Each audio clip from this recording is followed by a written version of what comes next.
Have you ever noticed that how relationships today seem to just start like a wildfire and burn out just as fast? One minute, a new couple is all over your feed, and the next, complete silence. It's like they have an expiration date. So let's get into it and figure out why so many connections today seem to be built for a sprint, not a marathon. Wow. I mean, this just hits the nail on the head, doesn't it?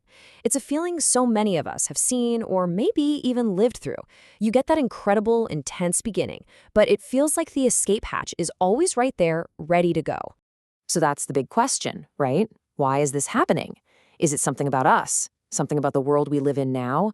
Or have we just gotten the whole idea of love completely wrong? Let's peel back the layers and see what's really going on.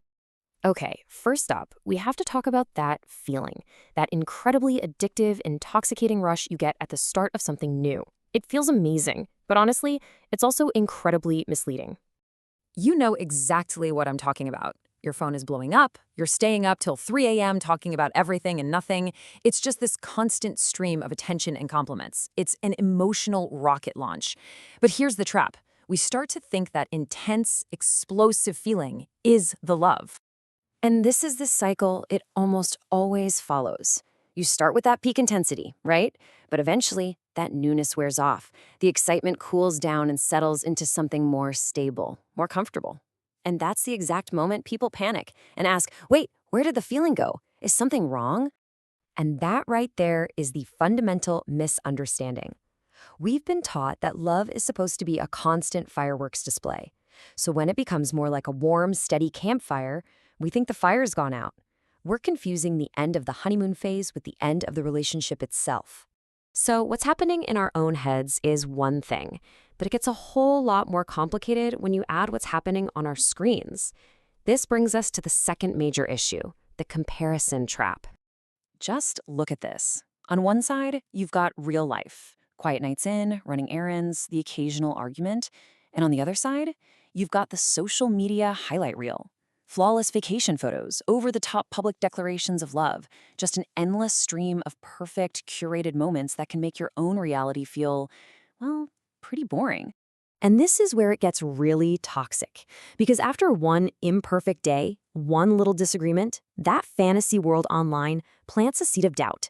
This illusion that there's an infinite supply of better people out there makes us want to jump ship at the first sign of trouble. Which brings us to our third point. When those doubts and those very real problems pop up, what happens next? Well, all too often, it's not a conversation. It's just a slow, painful fade to black. So, instead of facing an issue head-on and actually talking it out, a totally different and way more destructive pattern starts to take over. Suddenly, those long, enthusiastic texts turn into one-word answers. K. Fine. Lol. You can literally feel the energy draining out of the connection with every short reply. And then nothing, just silence. This avoidance, this ghosting, it's the silent killer of modern relationships. The problems don't get solved, they just fester until the connection itself is gone. So, if you put it all together, chasing the high, comparing your life to a fantasy, and just refusing to communicate, you start to see that these aren't separate problems. They're all symptoms of one giant underlying misunderstanding about what love is actually supposed to be.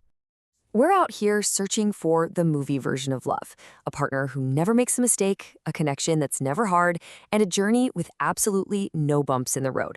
It's a beautiful idea, for sure. But let's be real for a second. Does that actually exist? Is there a perfect person on this planet? Is there a life without any challenges? The answer is obviously no. So, how can we possibly expect a partnership between two imperfect people to be perfect?